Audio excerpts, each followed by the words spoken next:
ወወልድ ወመንፈስ ቅዱስ አሐዱ አምላክ። በስመ አብ ወወልድ ወመንፈስ ቅዱስ አሐዱ አምላክ አሜን። ይትባረክ እግዚአብሔር አምላከ እስራኤል ዘአብጽሐነ እስከ ዛቲ ሰዓት።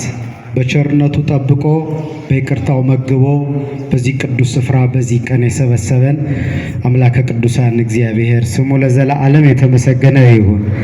ለቃል ርደት ለሥጋ ርገት ምክንያት የሆነች የባህሪያችን መመኪያ የሁለንተናችን ጌጥ እመቤታችን ቅድስት ድንግል ማርያም ክብርና ምስጋና ይግባት። በጸና ሃይማኖት በቀና ምግባር የተጓዙ ቅዱሳን ሁሉ ክብርና ምስጋና ይድረሳቸው። ለእናንተም ሊገባችሁ ክቡራን አባቶች፣ አበው መነኮሳት፣ ሊቃውንተ ቤተ ክርስቲያን፣ ካህናት፣ በሐዋሳ ከተማ የአድባራትና የገዳማት አስተዳዳሪዎች ሁላችሁም በየማዕረጋችሁ ሰዓቱን ለመጠቀም መዘምራን በዚህ የእመቤታችንን ቃል ኪዳን ተስፋ አድርጋችሁ ለመማፀን ክብሯን ለመግለጥ ለማመስገን የተሰበሰባችሁ አባቶች፣ እናቶች፣ ወንድሞችና እህቶች በአምላካችን ፍጹም ሰላም እንደምን ከረማችሁ? የከረማችሁ አትመስሉም። እንደምን ከርማችኋል? እንደምን አላችሁ? እንኳን አደረሳችሁ። አሜን። አምላካችን በምሕረቱ ጠብቆ በይቅርታው ጎብኝቶ ሳይገባን ከዘመን ዘመን አሻግሮ ለዚህ ቀን ስላበቃን ስለማይቆጠር ቸርነቱ ስሙ ለዘላለም የተመሰገነ ይሁን። ቅድም በሰፊው ተምረናል። አሁን ደግሞ ለታቦቱ ክብር በታቦቱ ፊት ቆመን ቃሉን እንማራለን በጣም ለጥቂት ደቂቃ። ስለዚህ አምላካችን የሁላችን ልብ ከፍቶ ቃሉን በልባችን አሳድሮ ለፍሬ እንዲያበቃን ቅዱስ ፈቃዱ ይሆንልን። የትምህርታችን ርዕስ በሃይማኖተ አበው ምዕራፍ 48 ቁጥር 45 አይኑ መንክር ዘይደሉ ከመናንክር፣ እናደንቀው ዘንድ የሚገባው ተአምር የቱ ነው በሚል ርዕስ ነው የምንማረው። ስለዚህ የትምህርታችን ርዕስ አስደናቂው ተአምር የትኛው ነው የሚል ነው። ይህንን የተናገረው ንስጥሮስን ተከራክሮ የረታ ኪስኪስ በምትባል ሀገር በኤጲስቆጶስነት ተሹሞ ሃይማኖት ያጸና ምግባር ያቀና ቤተ ክርስቲያን የጠበቀ ደገኛው ሊቅና አባት ቅዱስ ኤራቅሊስ ይባላል እና በዘመኑ አይሁዳውያን ወንጌልን የማይቀበሉ አይሁድ ተአምርማ እግዚአብሔር በብሉይ ኪዳን ያደረገው ነው፣ በአዲስ ኪዳን ያደረገው ተአምር አይደነቅም፣ ከደመና መና ከጭንጫ ውሃ አፍልቆ መግቧል፣ ተአምር ማለት ያ ነው እያሉ ወንጌልን ላለመቀበል ይህን ምክንያት ይጠቅሱ ስለነበረ ሊቁ እንዲህ አላቸው፣ የበለጠ ልናደንቀው የሚገባው ተአምር የቱ ነው ይላል። ወደ አዲስ ኪዳን ይመጣና ከደመና የተገኘ መና ወይስ ከድንግል ሥጋን ለብሶ የተወለደ አምላክ ነው የሚደነቀው ይላል። ይቀጥልና መናን የያዘችው ደመና ወይስ አምላክን የወለደችው ድንግል ነው የምትደነቀው? ጭንጫውን ያፈለቀው በትር ነው ወይስ የአማኑኤል ጎን ውሃና ደም ያፈለቀበት ቅዱስ መስቀሉ ነው የሚያስደንቀው ብሎ ይጠይቃል። እውነትም ነው፣ ከድንግል የሚደንቅ የለም፣ ከመስቀሉም የሚደንቅ የለም። ደጋግመን የምናነሳው ቀኑ የእሷ ነው። ዛሬ የእመቤታችን ወቅቱ የመስቀል ነው። ሀገራችን በዚህ ወራት ጌታ የተሰቀለበትን መስቀል የተቀበለችበት ጊዜ ስለሆነ ደጋግመን እናነሳለን። እግዚአብሔር በእመቤታችን ያደረገውን በመስቀሉ ያደረገውን ቀጥሎም የድንግልን ክብር የመስቀሉን ጸጋ በተረዱ አባቶች እንዳደረገው የሚደነቅ ተአምር በምድር ላይ የለም። ነቢየ እግዚአብሔር ቅዱስ ዳዊት እንደተናገረው መንክር እግዚአብሔር በላይ ለቅዱሳን ይሁ፣ እግዚአብሔር በቅዱሳን አድሮ የሚሰራው ድንቅ ነው እንዳለው አንዱ ድንቁን የገለጠባት በምድር ላይ በእርሷ እንደተደረገው ተአምር የሚደነቅ ተአምር የሌለባት አስደናቂዋ ፍጥረት ወላዲተ አምላክ ናት። ይህም በዝርዝር ብናነሳ ጊዜ ያጥርበናል፣ ግን አንዲት ማሳያ እናንሳ። በዚህ ዓለም ስንኖር ባለ ጌጦች፣ ባለ ክብሮች፣ ባለ ጸጋዎች እንሆን ዘንድ አስደናቂውን ተአምር እግዚአብሔር የገለጠባት እመቤታችን ታስፈልገናለች። በዚህ ዓለም እመቤታችን ያጣ ክብሩን አጣ፣ እሷን ያገኘ ጸጋውን አገኘ። ጸጋን የተመላች ስለሆነች የተጠጋትን ሁሉ በጸጋ ታትረፈርፈዋለች። ለፍጥረት ሁሉ የምትለምናት በመጽሐፍ እንዲህ ተብሎ ተገልጿል። ልብ ብላችሁ ስሙኝ። እስራኤልን ከጠላቶቻቸው ነፃ ያወጣ ዘንድ እግዚአብሔር የመረጠው ሶምሶን የሚባል አንድ እስራኤላዊ መስፍን ነበረ እና ከመወለዱ በፊት የእግዚአብሔር መልአክ መጥቶ ለእናቱ ካንቺ የሚወለደው ለእግዚአብሔር የተለየ ናዝራዊ ነው፣ ስለዚህ የሚያሰክር መጠጥ እንዳትጠጭ፣ የሚያረክስ ምግብ እንዳትመገቢ፣ ልጁም ከተወለደ በኋላ ጸጉርን እንዳትላጨው፣ ናዝራዊ ነው፣ ለእግዚአብሔር የተለየ አገልጋይ ነው አላት መልአኩ። ቃሉን ጠብቃ ሶምሶንን ወለደች። በራሱ በጸጉሩ ላይ ምላጭ ሳታሳርፍበት አሳደገችው። መልአኩ እንዲህ ብሏት ነበረ፣ ኃያል ነው፣ ገናና ነው፣ በምድር ላይ እንደሱ ያለ ጉልበተኛ እና ባለጸጋ አይኖርም፣ ግን ኃይሉ ያለ ጸጉሩ ውስጥ ስለሆነ ጸጉሩን እንዳትላጨው፣ ምላጭ ራሱ ላይ እንዳያርፍ ብሎ እናቱን አስጠነቀቃት። ይሄኔ ቃሉን ጠብቃ ኖረች። ካደገ በኋላ ግን አንድ ፈተና ሶምሶንን ገጠመው። ደሊላ የምትባል ፍልስጤማዊት ከወገኖቹ ያልሆነች የእርሱን ጸጋ ልትቀማ የተላከች ክፉ ሴት ቀረበችው። እወድሃለሁ ብላ እወድሃለሁ እንዳንተ የምወደው የለም ብላ በአፏ ሸንግላ አታለለችው። እርሱም ልቡን ወደ እርሷ አዘነበለ። እርሷ ግን ተልካ ነው፣ ከፍልስጤማውያን ተልካ የእስራኤል ጠበቃ ስለሆነ እሱን መግደል፣ ማጥፋት፣ ማዋረድ እስራኤል ማዋረድ ነው። ስለዚህ ኃይሉ የት እንዳለ እንድታውቅ እንድትሰልል ደሊላ ላኳት። የት ነው ያለው አለችው። ኃይሌ ያለ ጸጉሬ ውስጥ ነው፣ ነገር ግን ምሰሶ ላይ ብታስሪው ኃይሌ ይደክማል አላት። ያንን የራሱን ጉንጉን 7 ምሰሶዎች ላይ አሰረችው።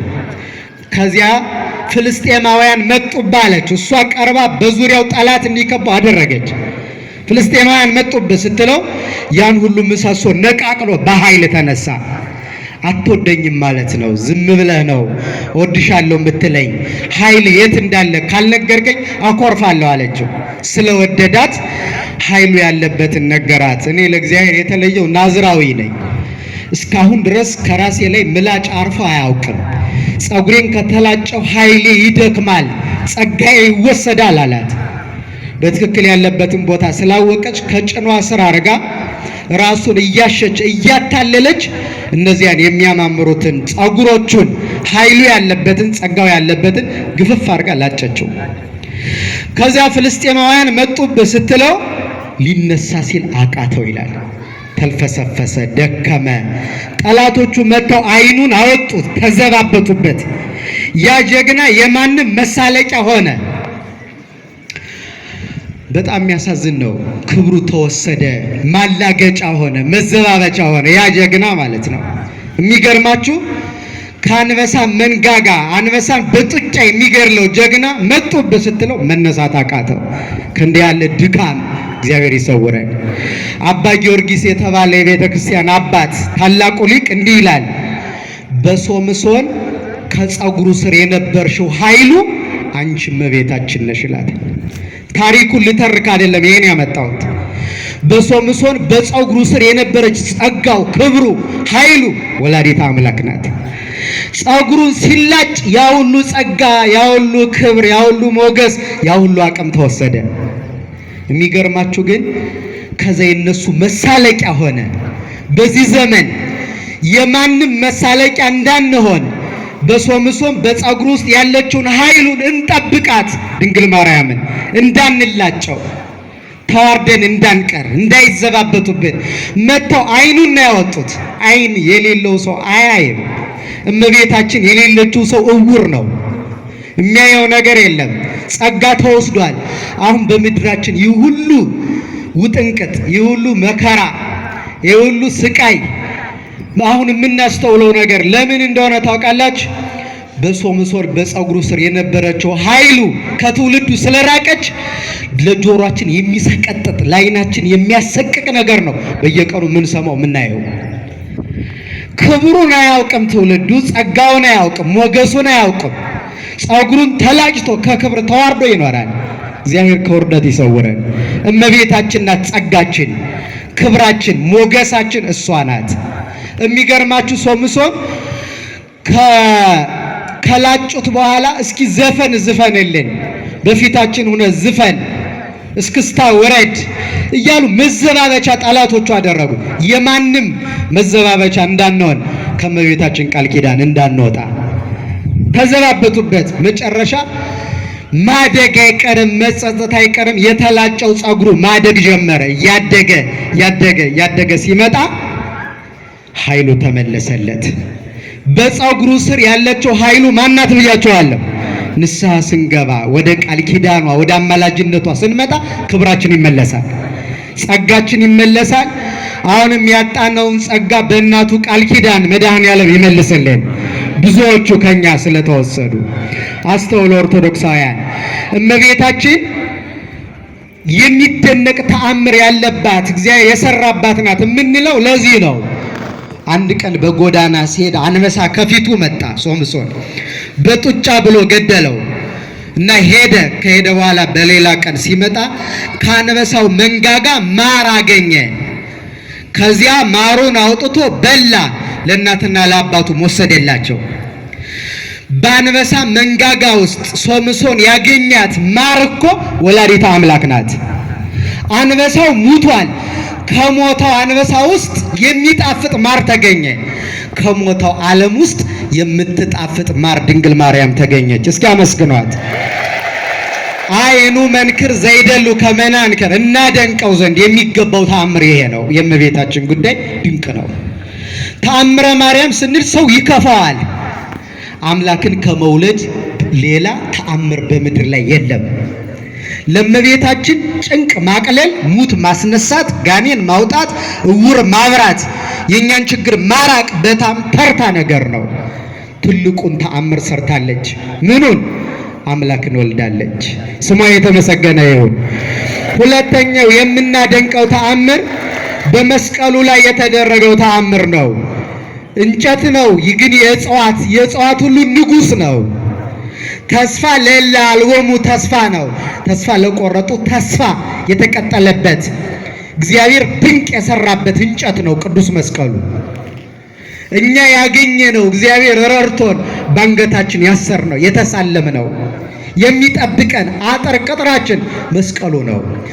እግዚአብሔር በመስቀሉ በቀራንዮ ዓለምን አስታርቋል። ስጋውን ቆርሷል፣ ደሙን አፍስሷል። ደሙን አፈሰሰበት፣ ስጋው ተቆርሶ ቀረበት። የዓለም ተአምር በመስቀሉ ተደረገ። ልክ ቅድም እንዳልኳችሁ ግን በየዘመናቱ የመስቀሉ ክብር የማይገባቸው የእመቤታችን ክብር የማይገባው ሰው አለ። እግዚአብሔር ማስተዋሉ ለዚህ ትውልድ ይስጠው። በደንብ አስተውሉ። በአንድ ዘመን በመስቀሉ እግዚአብሔር የሚሰራው ድንቅ ያልገባቸው ሰዎች በተለይ አይሁድ በመስቀል የተሰቀለውንም የተሰቀለበትንም መስቀል አጥብቀው ይጠላሉ። ስለዛ ከዕለታት አንድ ቀን አንድ አበስኪር የሚባል አይሁዳዊ ባለጸጋ ነበር፣ ሀብታም እና በዘመኑ ደግሞ ሁለት ድሆች ነበሩ። ስንት ድሆች? ገንዘብ የላቸው ግን መስቀሉን ያከብራሉ፣ እመቤታችን ይወዳሉ። ከዚህ በላይ ሀብት አለ? እንዲሆነው ሲኖሩ በአንደኛው ድሃ ልብ ሰይጣን አደረ። ያ መስቀሉን የማያከብር ሰው መድኃኔዓለምን የማያከብር ሀብታም ሆነ። እኛ ድሃ ሆን፣ እሱ ሀብታም እኛ ድሃ የሆነው የእሱ ሃይማኖት ልክ ቢሆን ነው። ሃይማኖታችንማ ልክ ቢሆን እንደሱ ባለጸጋ ያረገን ነበር፣ ድሃ ያረገንም ብሎ ተርታ ሀሳብ እንዲያስብ አረገው ሰይጣን። ሃይማኖት በሀብት አይለካም፣ በስልጣን አይለካም፣ በምድራዊ ቁሳቁስ አይለካም። ከዚያ በላይ ነው ሃይማኖት። ሀብት ስለሌለን የኛ ሃይማኖት ልክ አይደለም አንልም። ለምን? የእግዚአብሔር ልጅ ከመሆን በላይ ጸጋም ስልጣንም በምድር ላይ የለም። ሌላው ሁሉ ኃላፊ ነው፣ ይህ አያልፍም። እና እንዲህ ሆኖ በዚህ ሀሳብ ተረበሸ። ጓደኛው ነገረው፣ ሀብት እኮ የሰራ ሰው ያገኘዋል። ሃይማኖት አይለይ እግዚአብሔር ሀብት ሲሰጥ ለሁሉም ዝናብ ያዘንባል፣ ፀሐይ ያወጣል። ስለዚህ ብንሰራ እናገኛለን። ለይቶኛን ድሃ ያረጋ አምላክ አይደለም፣ እጅና እግር ሰጥቶናል። ስለዚህ ሃይማኖትን በሀብት አትለካው ብሎ መከረው፣ ግን ሊሰማ አልቻለም። ሄደና አበስኪር የተባለውን አይሁዳዊ ባለጸጋ እኔ መድኃኔዓለምን ክጃለሁ፣ የተሰቀለበትን መስቀል ጠልቻለሁ፣ አይሁዳዊ መሆን እፈልጋለሁ፣ ሀብት ከሰጠኸኝ ብሎ ወደ እርሱ ሄደ ይላል።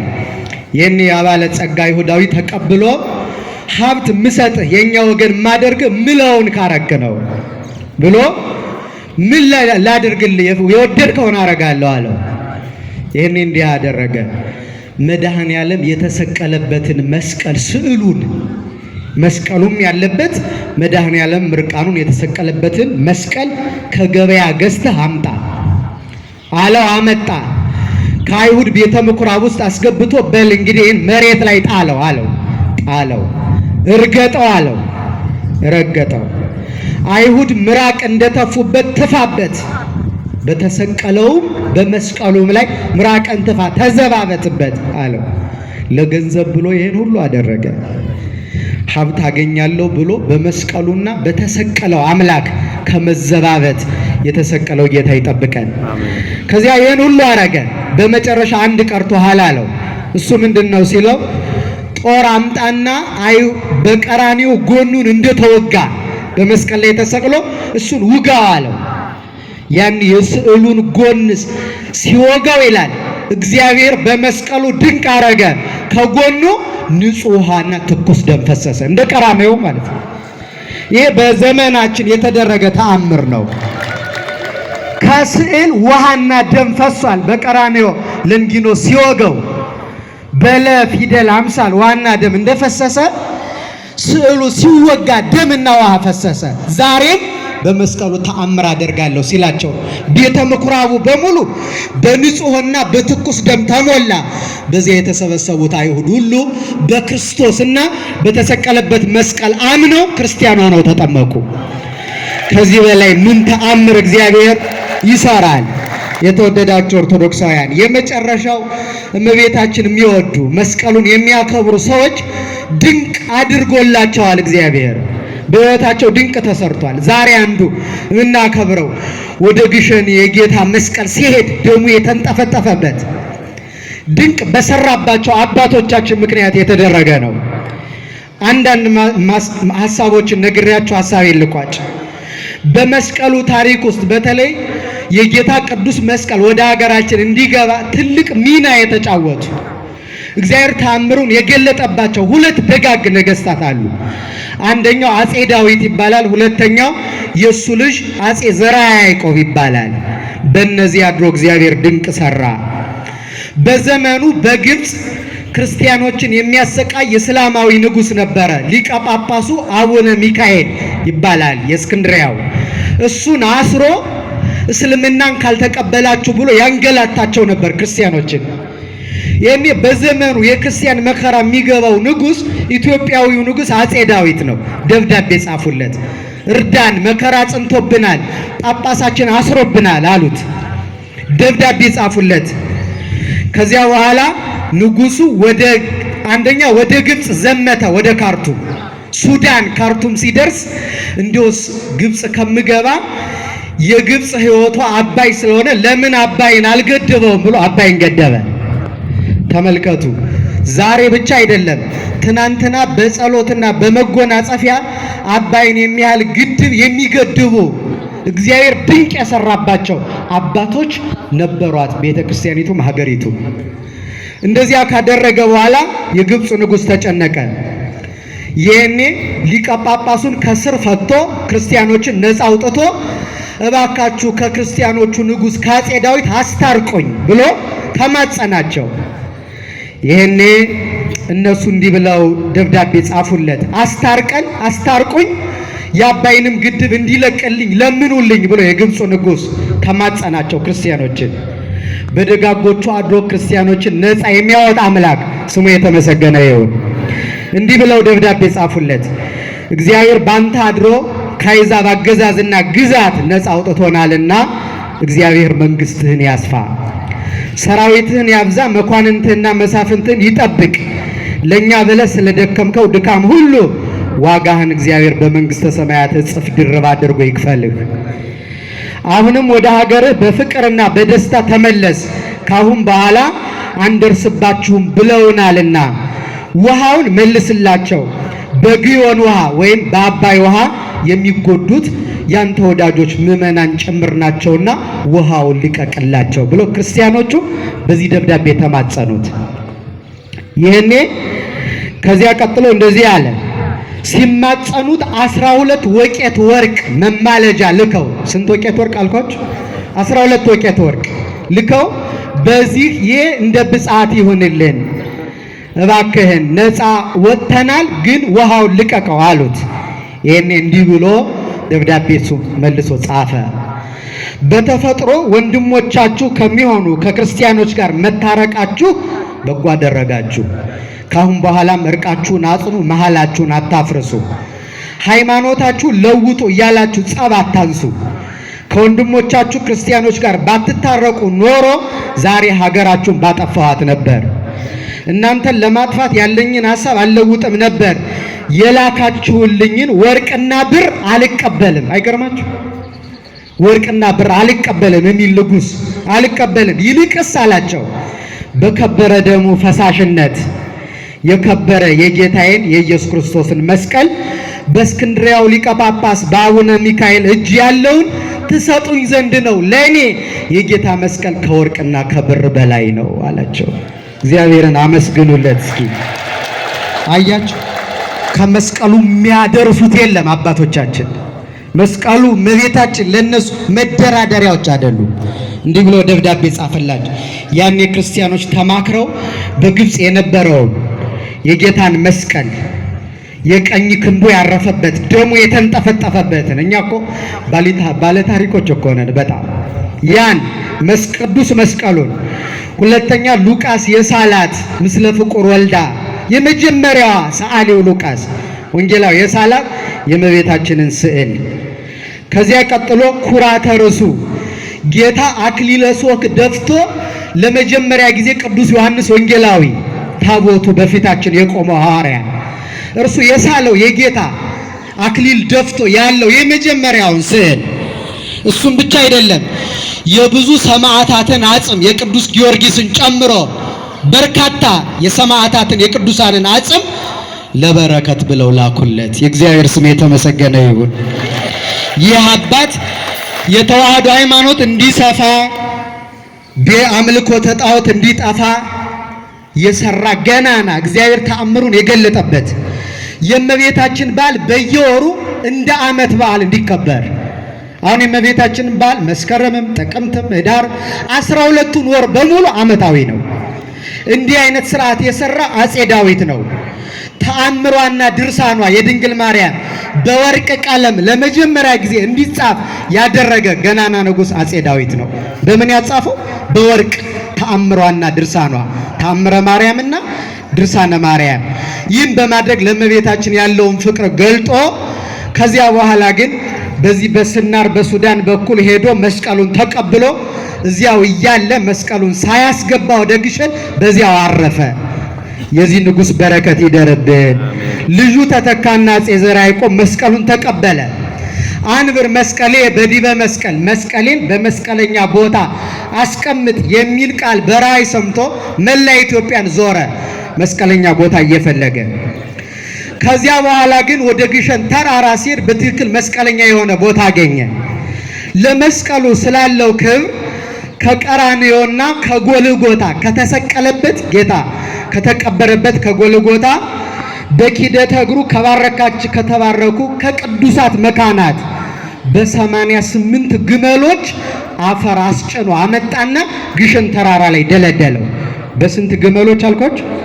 ተመልከቱ ለመስቀሉ ያላቸው ክብር የነበሩት አባቶቻችን በ88 ግመሎች በመቶ አጋሰስ አፈሩን ካስመጣ በኋላ ግሸን ተራራ ላይ ደለደለው።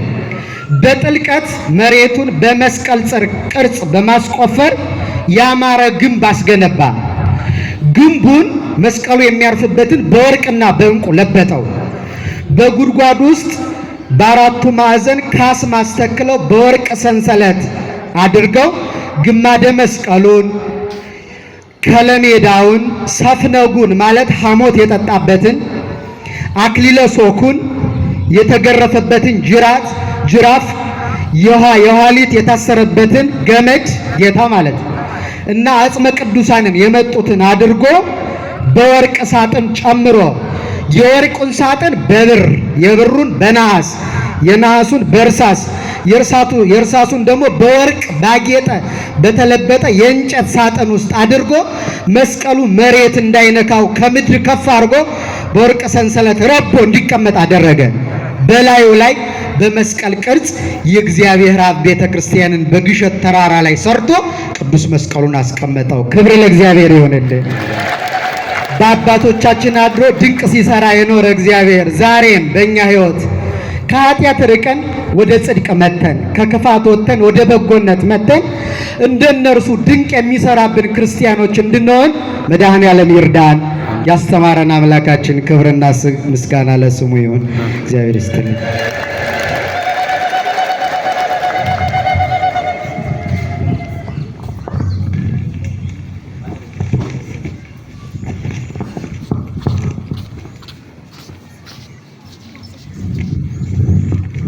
ላስተማረን የመከረን የገሰጸን ልዑል አምላካችን እግዚአብሔር ስሙ ለዘላለም የተመሰገነ ይሁን።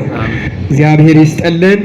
ትምህርቱን ላስተማሩን ለመምህራችን ቃለ ሕይወት ያሰማልን፣ ቃለ ሕይወት ያሰማልን።